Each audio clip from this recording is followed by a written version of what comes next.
So imagination to think that they never did. There's a kind of tendency to assume that they didn't quite. Well, similarly, in the Soviet Union, the period of actual faith is now it's in a way it's missed, and it's hard to imagine. I was present at a discussion, a relatively technical discussion amongst historians, where youngish historians working on the number of people who perished in the big hungers in the Ukraine in the 1930s.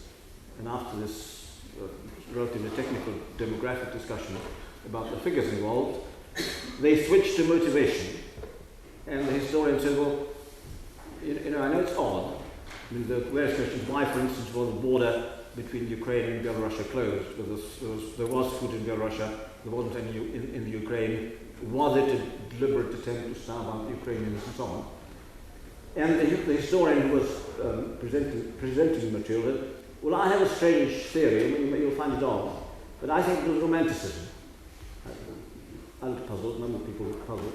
There's nothing particularly sort of ironic about starvation. Well, what I mean by romanticism, they actually believed that collectivization would produce what it was meant to produce, namely a viable, agreeable communities, but at the same time economically effective and so on. They actually believed in this. I know it's odd, but they really believed it. Well, this is the kind of situation that the belief which unquestionably was there and sustained the horror and was sustained by it has now gone, and it takes quite an act of historical imagination to appreciate it, but it's almost totally absent now, and people miss it. The way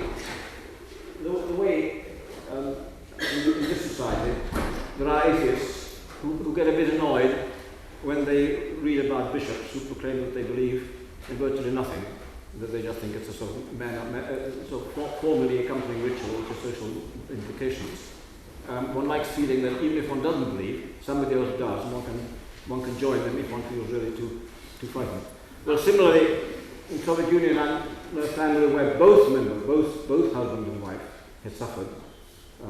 The husband himself had been in camps, the wife had lost close relatives, and yet they're embarrassed and a bit ill at ease when you get the present atmosphere of total denunciation of what had preceded, which doesn't, as I say, quite spell out the full conclusions about the whole system and the whole system of ideas being environment. Keeps this proviso about we still believe in Lenin in the October Revolution and so forth. And the kind of ambiguity is left. The repudiation isn't complete. Well, the one that in the meetings of memorial, which I attended when I could, two things tend to make the discussion lively. One of them is the issue of having a posthumous retroactive trial of Stalin, which has a kind of logic, a suggestion which received unexpected support from a member of the Procuratura, of the prosecution office, who had been involved, and old enough to have been involved in some of these things, and who wrote to the press saying, well, I'm sick and tired of being denounced, it's never been established in court, let us have a proper trial. And of course he has a point, let us have a proper trial with an examination of the critical examination of the evidence and so on. There is a kind of logic about it. I think my own feeling is that it would be a mistake precisely because of the inseparability of victim and culprit, and to push this mood of kind of collective sense of sin even further can't be desirable. But anyway, that's something for the Russians to decide. The other issue, which tends to be debated hotly, is to what extent the memorial is to be the victims not only of Stalinist repression, but all repression. Because this raises the question of how about the people who were repressed and made into victims already in the early 20s. And this, if you press that hard, it rather erases the last bit of circularization, the ubiquitous representations of Lenin, and the pretense that something in the beginning was in order. And that again is an issue as yet undecided. Well, as I say, some people hold that because of the untenability of this position, it's best to fudge it. But not all. Now, one of the most interesting people who argue on the other side is the man who actually works for the Central Committee of the party. He's not on the Central Committee, but he's a scholar, rather good one, I think. A scholar working in the Secretariat of the Central Committee, and he attracted attention by a series of very interesting articles, which, if I read them in translation, without attribution of author, I would say, well, this, and I was asked to guess who wrote it. I think, well, it reads to me rather like Raymond Dower. The argument is roughly, well, Karl Marx profoundly misunderstood industrial society because he concentrated on certain features of the early industrial society and generalized and absolutized them. Unfortunately, our Lenin incorporated these mistakes, and we are in the pickle in which we are, because our whole practice is based on a mistaken theory of industrial society, based on the extrapolation of some early features, and we've got to scrap a lot. Now, for this to come from somebody at the Central Committee, working for the Central Committee is really going a bit far, because it's attracted attention, and he was invited to address the foreign journalists. I was present on this occasion, and he all asked, how can you, working where you do, I mean, how can you say things like that? And don't you get, doesn't anybody object to you doing so? He made light of it. I said, oh, nothing, there's one of my colleagues, one of my colleagues, and I passed him in the corridor and said, well, I wouldn't write things like that. But if you want to, and that's one of the styles of handling the present bizarre situation, the total discontinuity in moral climate between the way things are now and the way they were only 3 years ago, is to make light of it. And he made light of it. At the same time, he was trying to get away from the Secretariat of the Central Committee, not because he had any conscientious qualms about working there, but although there are certain perks, he's got a nomenclatura limousine at his disposal. On the other hand, he's got to keep office hours, and it's a nuisance being an administrator and having to keep office hours, so I sort of sympathize with our predicaments in these matters. And he said, I'm trying to get away from it, and I'm trying to go back to the institute I used to be at, where you don't have to turn up on time and you can get on with your work. And he was quite sure he was going to be able to get back to that institute, so much so that I was acting as an intermediary between him and some people in Britain who want to invite him to a conference. So he said, tell them to write to me at that institute, because I'll be back there very shortly. There's no point in writing me to the Central Committee. Well, I saw him again day before I left, and he said, nothing doing, they won't let me go. Yakovlev himself, no less, who is on the Central Committee, said, I've got to stay here, and I've got to put up with the limousine and the office hours, and like you, have to do more administration than I enjoy. So I sympathise with him. Anyway, he stayed. Now, I think all this is significant. It could be just accidental, but I think it's not. He makes light of what he's doing, but I assume he's being used as a kite. If he can say these things about the basic, not the perversions of Marx's ideal, but the ideal itself being ill-conceived, misconceived, being based on a wrong theory. If he can say things like that, if he was saying it from an institute, it wouldn't mean very much, because lots of people are saying lots of things. Intellectual activity is very, very lively in Moscow. If he's saying it from the Central Committee, if he's saying it as the Heavens Zone 4, and if he's saying it as there is no excessive outcry from the apparatus, then this is an important signal, and I think that they're using him to try to test the temperature. He also told me something which I'd always worked out for myself, but it's interesting to hear from somebody who knows the system from the outside. So the danger, of course, is the big mass of the apparatus who have no alternative It's all right for people like me, so I'm properly qualified and I can get a job in an institute anyway. And there are some of us, but there are many people who enter the apparatus fairly early who have no particular qualifications. And of course, there's no way of bribing them because all their perks are tied to their jobs. You can't tell them, you can keep your money, you can keep your duchy, and you can keep your car, provided you give a power, because all the things they do have, they have in virtue of their position. I think that's probably the major factor why it's so much harder to liberalize a left-wing dictatorship than a right-wing one, because in the right-wing one, people do have money, and you can tell them you can keep it. One can think of a number of examples of liberalisation where that kind of deal was struck. In Soviet Union, you can't strike it because the men in the apparatus don't have money as such, and if they do, it doesn't buy anything. And this is a major, one of the major threats to perestroika. Well, so much for that at the moment. I'll switch to the. I'll go through the various aspects of social life, the economy, the political system, and the ethnic situation in succession. The economy. Now, if the transformation of the moral and intellectual climate has been overwhelming, and anyway, in the major centres, it's rather different in the provinces, in Moscow and the major centres, and of course in the Caucasus and in the Baltic, has been successful.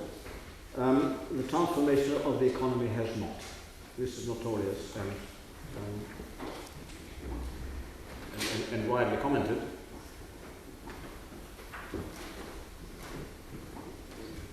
What has been, in fact, happening in the economy? Well, if you want a simple slogan, as there's been kind of fig leaf capitalism, with rather poor quality fig leaves, not the best kind of fig leaves, if you know what I mean. And that's just some of the fig leaves which are being used. First of all, the fig leaf of cooperation. The idea is that whilst outright capitalism, the establishment of enterprises where owners of capital employ people who have only their labour to sell, that continues to be prescribed. There's nothing wrong with a number of people getting together and operating independently because it looks all right because they're not exploiting each other. Well, is it? I leave aside the problem that in all kinds of camouflaged ways, a cooperative may in fact be divided into what are de facto employers and de facto employees. But leave that aside.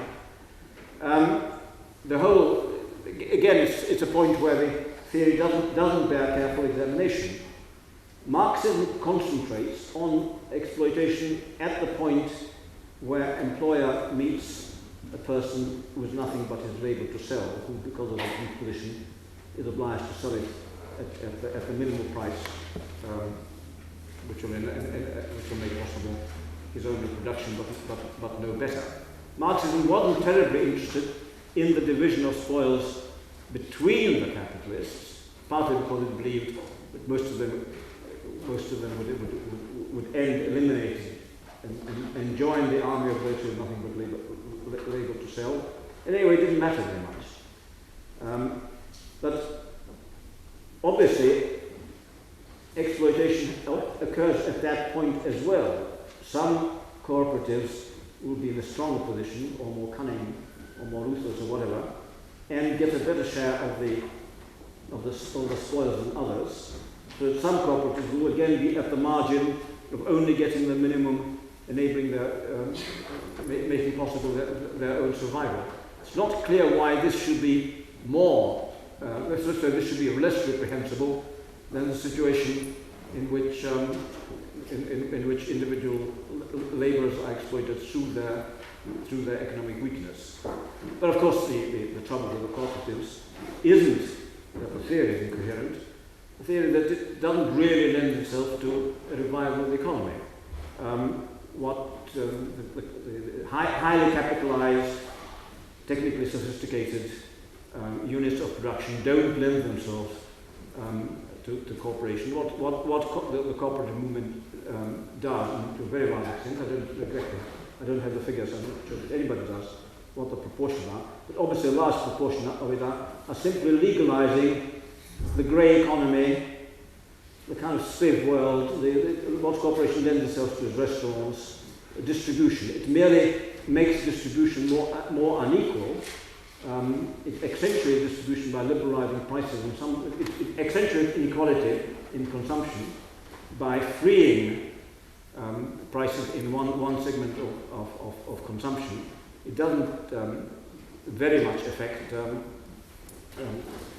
production itself, and of course, for that reason, is very highly unpopular. So that's a fig leaf of cooperation, which is neither coherent nor particularly effective. Then there's a fig leaf of joint ventures with outside capital. This is ideologically even more bizarre than the other one, because it doesn't seem to be quite clear, just because foreign technology and foreign capital is involved, exploitation suddenly becomes okay. But of course, somehow or other it is primitive. It looks to be terribly like the revival in a modern form of the comprador economy. It's like some traditional Asiatic state which controls the economic activities of its own subjects, but grants capitulations and privileges to foreign traders and entrepreneurs whom it thinks to be more or less contained. And of course the trouble with that system is, again, not its ideological incoherence, but the fact that the foreign traders are very much worried both about the political risk, the instability, and the trouble of dealing with other people who don't share their own privileges, to whom the capitulations do not extend, and who anyway in their economic practices are not up to the standards to which they're used. And again, it's not said to be unduly successful. The third fig leaf is, of course, the fig leaf of renting land to the peasants and trying to recreate an independent agricultural production. And again, it stops short of something outright, of actually giving it to them. The word is arrenda, the renting of land to peasants in the hope that they will produce independently. Now the striking thing is that they're simply not falling over themselves to do so. The days of land hunger, those days when you could start a revolution by offering the peasants land and they're precipitating themselves on it, are gone. Apparently it's widely known the Mujik died during at the time of Khrushchev. There are people about of the Khrushchev generation who bitterly feel if only we'd done it then, it might still have worked. There were still people who knew how to be peasants, who had the ethos, but by now they're gone. And such forays that I've had into the countryside certainly confirm this, and so do reports from more qualified people. One of the top experts on the agrarian classes, who regularly goes to his Ukrainian village, told me, well, what they say is, they drove us into collectivization, let them drive us into perestroika. We can't be bothered to do it ourselves. My general impression is that if a package deal offered them, say free home, 10 acres, plus a small tractor, plus a signed copy of Gorbachev's works, there will be very few takers. They just aren't eager. I've stayed with Belarusian peasants, and they are peasants. They use a horse-pulled plough, but their private plot is large in which they use this plough. They like it that way. The private plot gives them extra produce for themselves and some to sell, and the corpus provide a kind of overall security. And they're not particularly attracted by the enormous political risk of taking on something new. And I spent somewhat more time in the Georgian Valley, where again they were offered both the animal and pasture, but not at the same time, and they certainly weren't falling over themselves. There was no great enthusiasm for taking it on. The time is gone. The conventional wisdom amongst people who know is the mujik is dead. If we want agriculture of a private kind, we've got to send several thousands of our young people to America and teach them how to become farmers, Western capitalist farmers. But the mujik is dead. Well, there it is. The further point about the economy, well, in a way implied in what I've already said, is that the signals are contradictory. This again is linked to this double antithesis. We are repudiating a period of stagnation, with its corruption and its sleaziness, with its corruption. From now I'm going to be honest. Well, is the economic liberalization a return to some kind of honesty, or is it, on the contrary, making an honest woman of the dishonesty and the double and grey economy of that period? Are we going to have less corruption, or are we, on the contrary, legalizing all the previously informal links, the private dealing, wheeling and so on, which went on? It's a kind of confused, the signals are contradictory on this point. It's both a plea for honesty and for liberalizing what had been illicit in that period. Well, enough of the economy. The cultural system transformed, the economy not so. That's what you say this about the economy, that the actual material conditions are not nearly as bad as either, I think, the West imagines. I don't know what you imagine, but what I imagine the West imagines. And it's not as bad as they themselves maintain. There's a vast amount of complaining. And the standard Moscow joke is about the 5 contradictions of socialism, which run as follows. Nobody does any work, but the plan is fulfilled. The plan is fulfilled, but there's nothing in the shops. There's nothing in the shops, but the fridge is full. The fridge is full, but we all complain. We all complain, but we sustain the regime. Well, if this is true, which of these contradictions are going to give, I'm not going to predict, but the objective material standard of living is not, in fact, bad. It is bad compared to the West. There's no question of having an enormous range of consumer goods. And there's no question of being able to go out to a shop with a shopping list and getting what you want. If you want something specific, you have to mobilize a vast amount of time, energy, your entire network, private knowledge, and so on. And there are Moscow hostesses who take a pride in impressing people with what they have. But this takes a lot of doing. The normal shopping is getting what there happens to be. What there happens to be contains quite edible stuff. I mean, bread is better, of course, than the things of sawdust, of cotton wool, which is normal in the West. Bread, but cheese is perfectly manageable. Edible. What is available is not bad, and when it's available, which is about half the time or worse, it's underpriced and it's cheap. The general point is that people are not ill-housed, they're certainly not cold, they're not ill-dressed, they're quite well, they're reasonably well-dressed, reasonably well-housed, provided you don't have more than one child.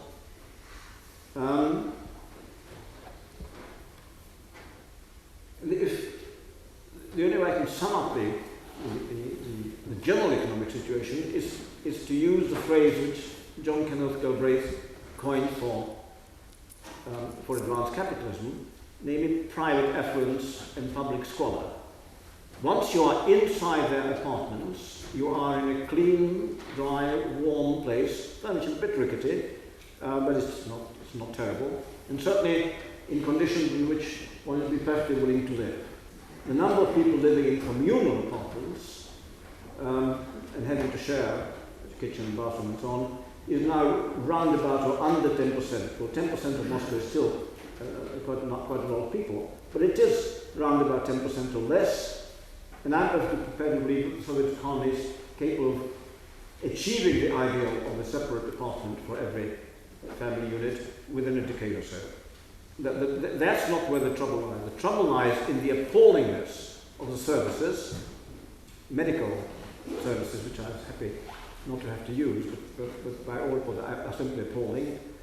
The general squalor and inadequacy of public lavatories in the West are simply unspeakable.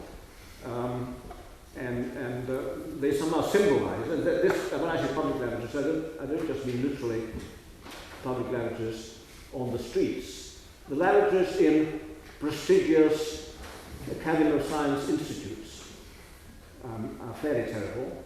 Somehow or other, the director of an institute like that, who can do quite a lot, cannot instruct the cleaners to maintain these places at a level which would be acceptable by Western standards, or which the Soviet citizens impose in their own homes.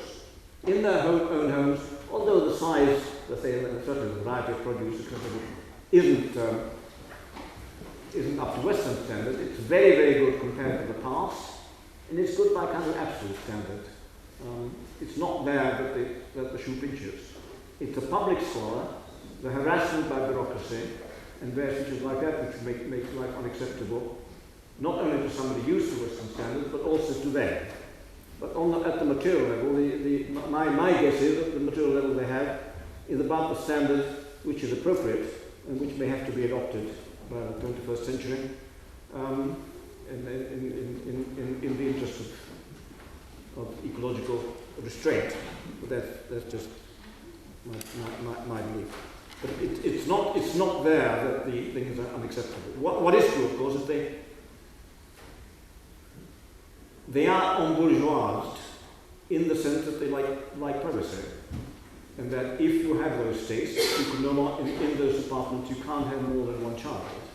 The peasants are still peasants. When I stayed with the Belarusian peasants, basically the house, though it could have been divided into separate units, was kind of one acoustic, unseparated unit, with the master having a bigger bed separate, and the rest of it separated with most by partitions, and they don't mind. But their offspring are no longer peasants, and they want their rooms to themselves. And they can only have that if the family isn't very large. The political system. Now, the political system basically has three pillars. They're the formal constitution, which always was admirably democratic, accountable government, and so on.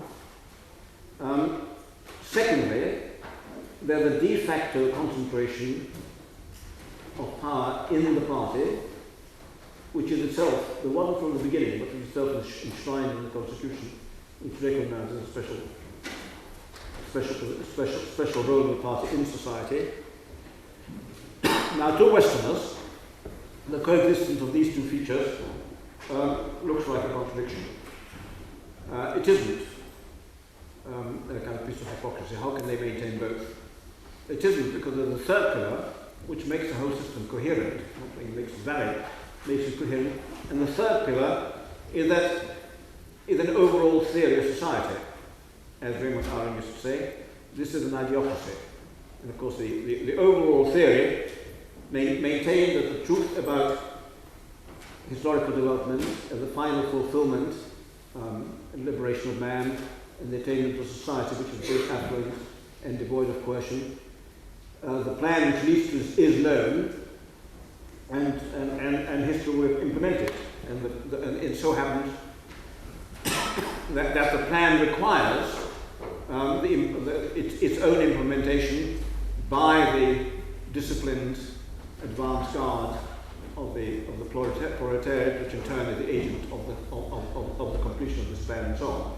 So the third pillar makes the other two logically coherent, whether you accept the overall theory or not. There's no quip of Bertolt Brecht's about saying that in a democracy, if things go badly, you change the government, but in a dictatorship, you change the people. You can't actually change the people. You can diminish their number, sometimes quite significantly, but you can't actually replace it. But what is true is that you can, of course, change the effective segment of the people, that self-co-opting, solitary association, in which power is concentrated, and this is how the system works. It enabled the system to uphold simultaneously two illusions which were part of it. One, the illusion, the Leninist illusion of factionlessness within the party, the kind of united homogeneous body. And the second illusion is that Marxism is a body of propositions such that, faced with any concrete political historical problem, a unique answer can be extracted from it. And anybody who doesn't come to that answer must be either bad Marxist or up to no good, or probably both. But the truth of the matter, of course, is that the party can only work like any other body by having factions in it which compete and struggle with each other. Otherwise, and if it really were a simple, unstructured association of sincere believers, it would be far too volatile and at the mercy of any sort of persuasive crank, which it isn't. And it does in fact have factions, and of course equally it isn't true that Marxism is a consistent, coherent body of propositions which yields a unique solution, like some mathematical theory, when faced with a problem. It does nothing of institution. Mix and change the extra. It has taken this out of the cupboard and shaken the dust out of it and actually started implementing it. It's been unused for so long, the whole thing was extremely comic because nobody knew what the rules were. In the days when this was simply a kind of cosmetic piece of theatre, nobody minded. I mean, what they refer to the command administrative command system applied in the polity as much as in the economy. People just did what they were told, and nobody queried it. But now suddenly, this unused piece of machinery was put to work, but nobody knew what the rules were. So the rules had to be invented and manipulated ad hoc as a system was being put into operation. And nobody knew what the rules were. It was very strange when the really big event was this assembly of delegates in last week of May and the first week of June. The delegates, first of all, there was utmost obscurity about the electoral procedure. It's very, very complicated. What people don't realize is a very strong corporatist element in it. You have the first body of approximately 2,400 people is made up of three categories of delegates. First of all, the simplest and most intelligible are territorial constituencies of roughly equal size. But then there are also ethnic constituencies, and they get very complicated. Because on the one hand, of course, those favour the smaller ethnic republics against the greater ones, but then the greater ones get again more members because of the autonomous zones and sub-regions in them. So you get a very, very, very, very complicated setup. And the third category are representatives of social institutions, the kind of corporatist principle. So the Communist Party doesn't merely stand for action, it also is a social institution which as such sends delegates. There's a kind of very institutions such as, needless to say, trade unions, but also the Academy of Sciences.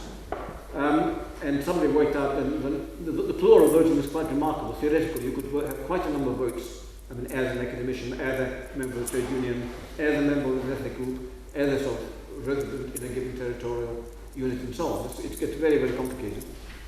And it combines the electoral system in individual institutions as well as the national scale, combines kind of proportional representation, that's the kind of total number of votes, with constituency principles. And the additional principle that no one can be elected unless he has 50% of the votes, which has the interesting effect that as long as you can block anybody, provided you control 50% of the vote, anybody can be blocked. It didn't quite work because a number of people were blocked, and popular but dangerous people were blocked, but then there was such an outcry, other people offered to resign their positions to enable them to get in, that the authorities compromised and gave in. It was very, very complicated, and literally nobody knew the rules. When this great Congress, and then of course you have the second stage, out of these 2,400, whatever it is, slightly larger than that, 2 houses, the House of Deputies and the House of Nationalities, are elected, which then sentenced jointly, but nobody quite knew how they were going to be selected out of the total number. It's a kind of internal procedure which provides a further sieve. And all this had to be decided on the spot. Before the Congress assembled, there was a pervasive rumour in Moscow that it would only last 3 days, that the party members had been instructed to keep it short and sweet before much damage is done, to dissolve themselves within 3 days. This rumour proved to be quite incorrect. Then there was a second rumour that nobody knew from day to day when it was going to end. That it would end after 2 weeks because Gorbachev didn't want to miss his trip to West Germany. And this turned out to be correct. It did end after 2 weeks, but it did quite a lot. In between. And the result is a very curious kind of presidential parliament, because first of all, of course, they had to elect the president, and somebody deliberately stood, somebody with a fine aristocratic name of Obolensky, stood against Gorbachev, not because they expected to succeed, but just to establish the principle that the thing is elected. And then you had this, Gorbachev's running of it had that kind of Harun al-Rashid quality, that he bypassed procedure when it suited him in a kind of populist way, and he likes addressing people in the second person singular, and he's familiar with people, and he oscillated between legalism and a kind of asserting the principle of the sovereignty of Gorbachev in Parliament. The legalism would come out when he would say things like, "Well, can we do this? We don't want to commit a folly. Is there a lawyer in the House?" Well, of course, the place is full of lawyers. The one who was consulted, "Is this legal?" Well, he said it wasn't. And then there were further contribution discussions. In the end, they did it anyway. But there was kind of insistence on legalism. On the other hand, at other times, he would say, "Well, we are the sovereign body. We can decide what we like. There's nobody higher than us." I.e., not the party. The sovereign body is this assembly. So he oscillated between this, our sovereignty as a collectivity, and the respect for legalism. And as I said, the result was a kind of curious situation where the head of government was at the same time the speaker. Well, was it particularly democratic? Well, it wasn't, of course. Partly because quite a lot of the constituencies were not contested, and the number of liberals, like progressive or whatever question-begging word you wish to use, can be assessed something between 400 to 800. They remain a minority, and they could always be outvoted by the swamp and mafia. The swamp is a way of referring to the Russian backwoods, where elections frequently were not contested, which continued to be under the orders of the old patronage network. And the mafia, of course, is a way of referring, one might call the Muslim Mezzogiorno, the areas of above all, Central Asia and others, which again haven't shifted the system, but what haven't changed their political style. But what remains the case, that the 400 to 800 of Moscow, Leningrad, other big town delegates, originally the Moscow group, but now called the interregional group, in alliance with the liberal nationalists of the Baltic and the Caucasus, could certainly make themselves heard, and certainly couldn't be defied. And the present system is some kind of compromise between the liberal stroke ethnic alliance, kind of compromise between them and what is very suggestively described as the swamp and mafia. One of the latest outbursts by one of the liberals, I think it was Afanasyev, the historian, before I left, was kind of request, can Gorbachev, can Michael Sergeyevich make up his mind whether he's going to run with the hares or with the hounds? I don't know whether they meant it or not, but of course the essence of the situation, if I understand it, is precisely that this ambiguity must be maintained, that the success of the whole operation depends on both the hares and the hounds considering Gorbachev the best they can get out of the present situation. If you really identified with one side or the other, as far as I can see, it would be disastrous. And the skill which he has is to play both ways. Well, to sum up the description of the political system, the three pillars have been radically transformed. The first pillar, which has been cosmetic, is now operational, though not completely so. The third pillar, the idiocracy, the theory of society which made the other two compatible, has had a great load taken off it. The theory is no longer taken very seriously, and certainly can be defined, which it couldn't be in the past. And the middle pillar, the party, well, it's there. It's partly demoralized. On the other hand, it continues to have a very essential function. The central apparat, there's only really one apparat, the state, party and economic apparat continues to be the only effective hierarchy in the society. There are, of course, no end of association, these famous, the informal ones, Social Democratic Union, this, that, and the other. On the whole, they're intellectual clubs with no very convincing popular support. The right-wing ones, of course, are a different matter. There, nobody knows how much support they would get in the crisis.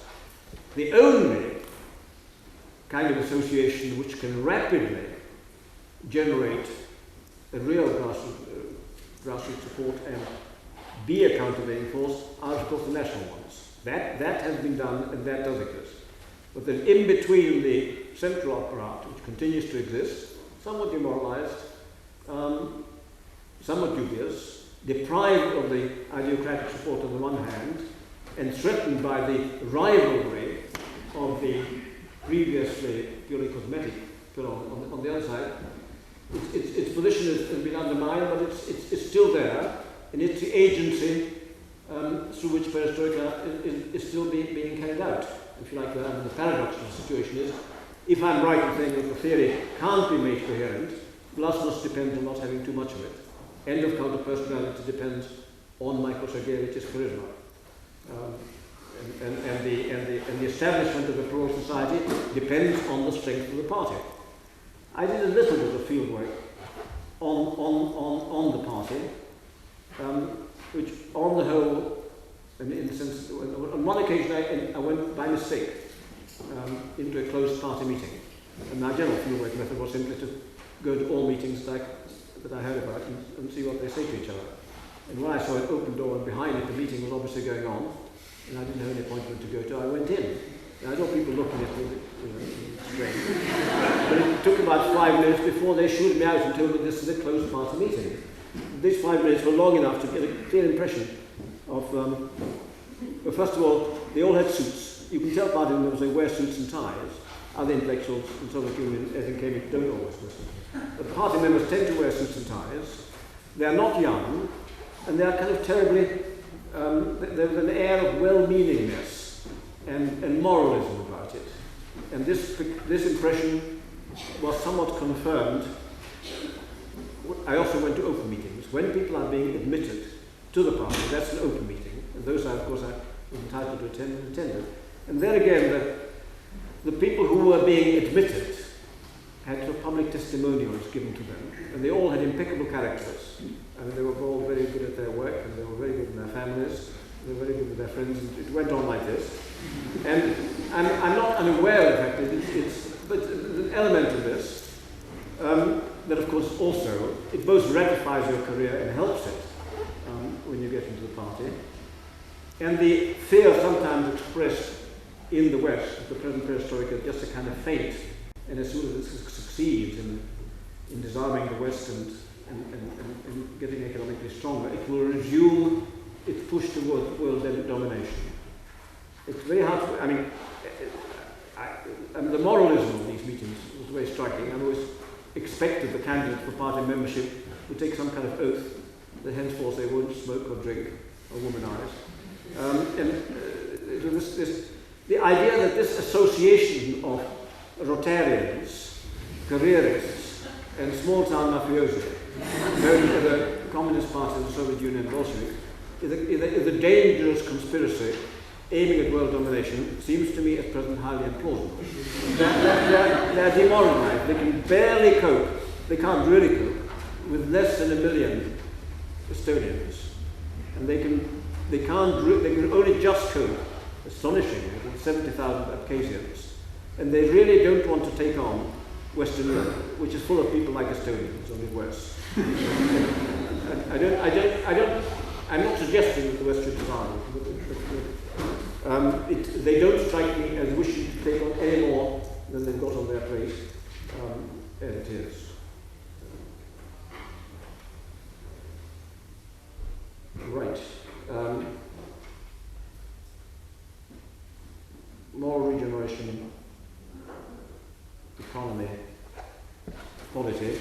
Perhaps the next thing I should deal with is the dread ethnic situation. And the two real threats, of course, hanging over the self-transformation is economic failure and ethnic explosion. I mean, the worst possible scenario, of course, is complete economic stagnation and total ethnic explosion, and the optimum one, of course, would be containing of the ethnics and economic success. And there are two possibilities in between, which you can work out for yourself. Four possibilities. Well, I think the ethnic situation can best be approached by a historical summary of what has happened in southeastern Europe in the past, well, it's nearly 2 centuries, not quite yet, but in the period since the Napoleonic Wars. The whole of Eastern and Southeastern Europe after the Napoleonic Wars was divided between 3 empires, none of which can be described as ethnic states, even if they had a dominant ethnic group and dominant language, and each of which was based, if anything, on an ideology. Sunni Islam, counter-reformation Catholicism, and Orthodoxy, respectively. Each of them incorporated in a society, in an imperial society based on this kind of religious validation, an enormous patchwork of ethnic groups, partly with a very, very complicated kind of pointiest ethnographic map, and partly it wasn't even drawn on the map at all, because some of the groups were divided horizontally by occupational specialization rather than by territory. During the 19th century, I'm not going to sort of go through my entire theory of nationalism, but the shift from a stable agrarian society, from people living behind the plough to people working not physically but semantically and being in an occupational mobile structure where they had to communicate with each other, led people to concentrate on their culture because it was their medium in which they lived. In their work, in their dealing with a now pervasive bureaucracy, this really made you what you were. So they became conscious of the culture which previously they ignored. And this, of course, happened throughout this territory. The consequence was that by the time the 19th century came to an end with the First World War, 5 buffer states existed between 2 of these empires, and nationalist sentiment was pervasive throughout. Well, all three empires, although they were on different sides of the Second War, all ended defeated and crushed in the war, and two of them fell apart into national states full of discontents because they, for obvious reasons, it wasn't possible to draw the boundaries in such a way that the nationalist principle, one state, one ethnic group, should be observed. And this was then corrected by the various methods, assimilation, forcible transplantation, and genocide, in such a way that the adjustment of the political map to the ethnographic map, or rather the other way around, was far greater, though less than complete, in the territories of two of those empires by about 1948. Genocide started early, but it was in under cover of the Second World War. It was easier to practice it, and in the period of retaliation immediately after, forcible transplantation was also possible. Now, the irony is that the fate of one of the three empires was unlike the other two. First of all, where the other two collapsed and were replaced by national states. The third one, revived by about 1920, under totally new political and ideological management, and became a new secular ideology with, and I stress, very powerful faith. Faith strong enough then to suppress the ethnic movement on their territory as long as that faith was strong enough, which it now is not. Fact number one. Fact number two, ironically, the third of these three empires didn't benefit sufficiently from Hitler's and Stalin's crimes. Though they committed plenty of them on the territory of the Soviet Union, they didn't really tidy it up ethnically the way between them, they tidied up certain other areas, like Poland or the western half of Czechoslovakia. I mean, Stalin's crimes in the Soviet Union merely shifted the ethnic map. He moved people from one place to another, but didn't tie them up. Well, the consequence is that both the blow-up of the empire and the adjustment of the succession national state by genocide and forcible transplantation, which had happened in the other two areas, didn't happen in the Soviet Union. But when the lid was taken off by perestroika, this has been this process, which had been delayed, is now on the verge of happening. I'm not going to predict how far it will go and how it will happen there. There's a large number of paradoxes about it. I'll give you, let's say, three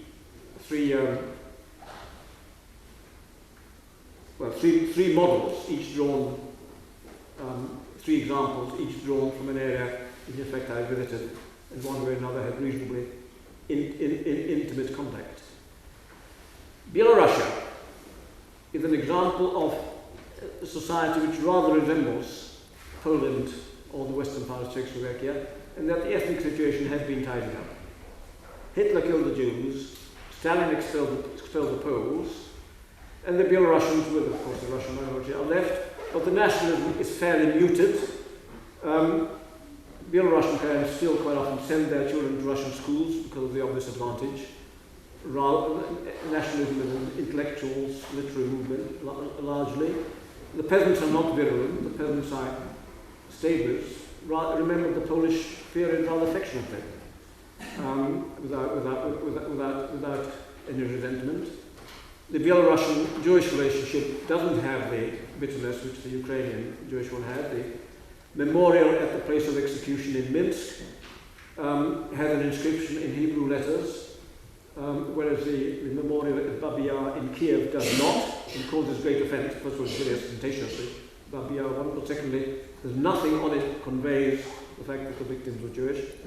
Belarusia is an area with relatively muted nationalism, and incidentally, you can play the sort of nationalist regression, like there's very decimal onward, because within Belarusia, there are again linguistic dialectal minorities, Polishchuks and one other, who again differ linguistically from Belarusian, the way Belarusians differ from Russian.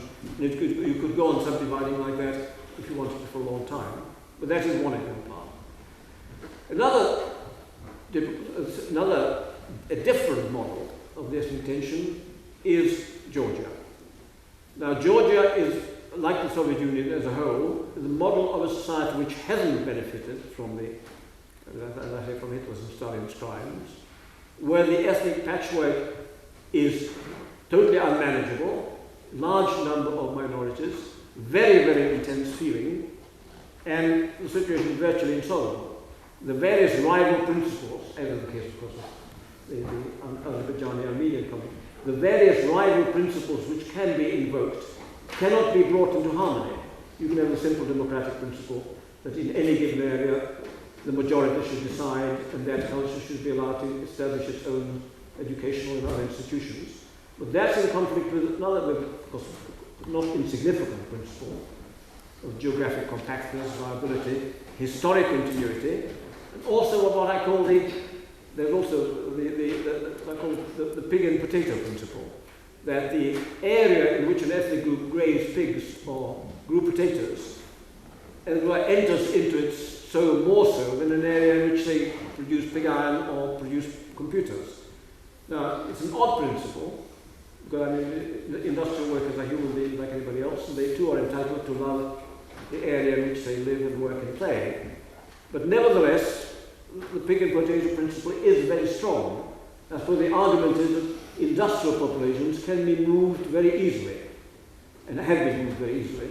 And once you start simply applying present demographic composition, you deprive many ethnic groups of significant parts of their historic homelands, and some of them, of course, cease to be a majority anywhere, and some of them never were a majority anywhere.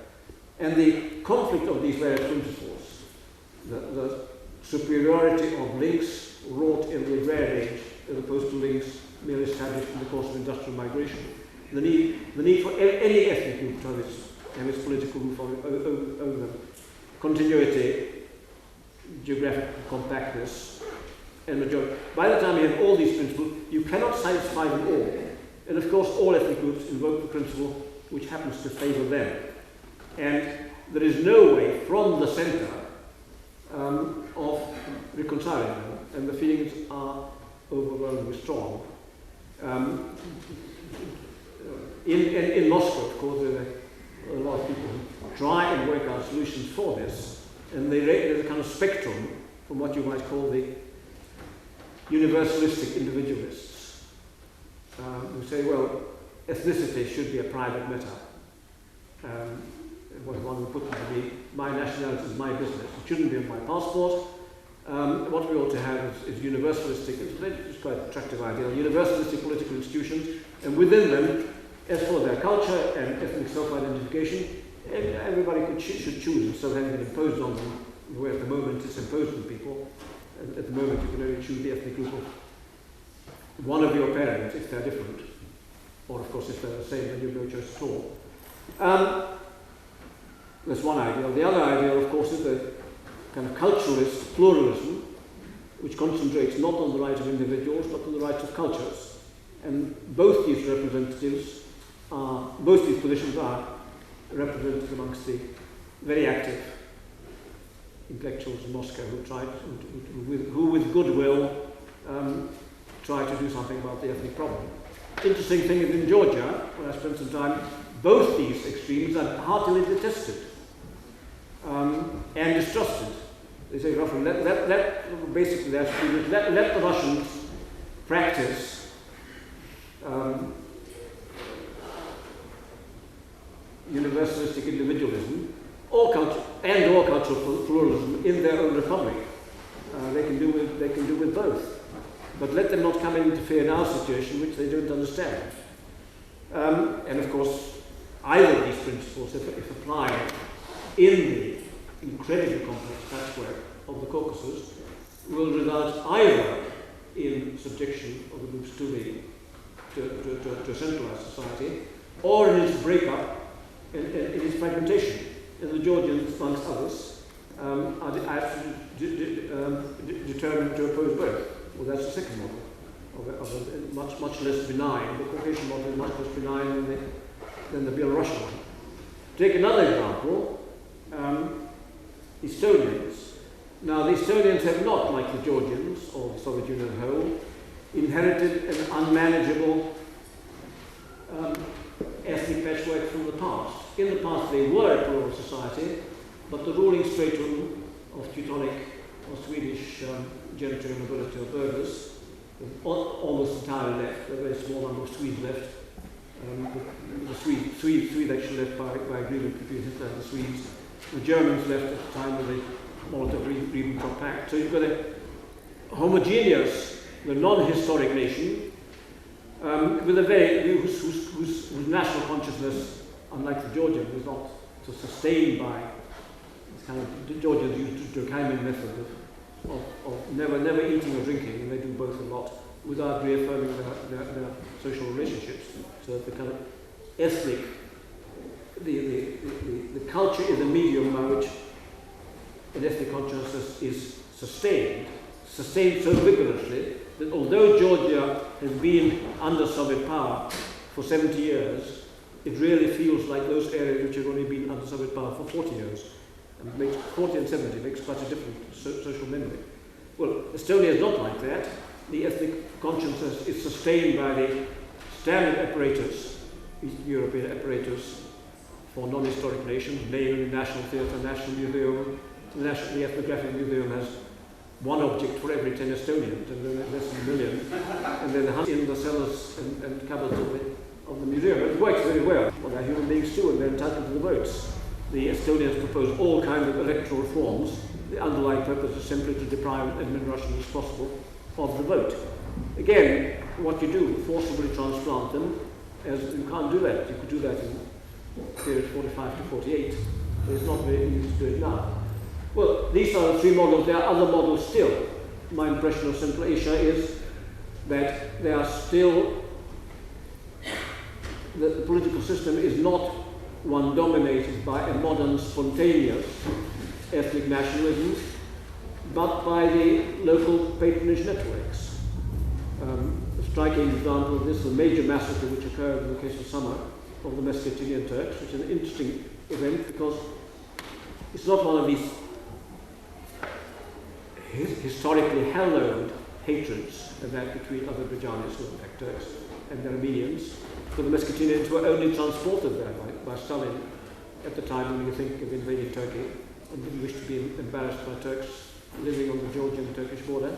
They haven't been there very long. They are Sunni Muslims, like the Uzbeks who surrounded them and who massacred them. Why should this have happened? Well, I spoke about this to a Soviet ethnographer who's spent a great deal of time doing fieldwork in Central Asia, and who presumably knows it as well as anybody. And his theory was simple, that in the present conflict between the liberalizers and moralizers at the center and the mafia, which in fact dominates Central Asia, and all Russians are convinced that this is so, the mafia had to display its muscle. And the only way it could do so is to show what it could do. Well, whom were they to massacre? If they did nasty things to Tajiks, with whom they have some quarrels, the Tajiks will do the same to Uzbeks in Tajikistan, so that's not on. If they do it to minorities such as Russians or Greeks or Jews or Armenians who have friends outside, this is undesirable. Meskhetians are ideal. They don't have any friends outside because the Georgians don't want them back, because they don't want to tilt the balance, the Christian-Muslim balance in Georgia. So they're an ideal object for a demonstration of power. I don't know whether the theory is true, but it has an enormous amount of plausibility. So that the Central Asian ethnic pattern is again different from the models I described for the other three ideal types. I could go on, but I won't. Yeah.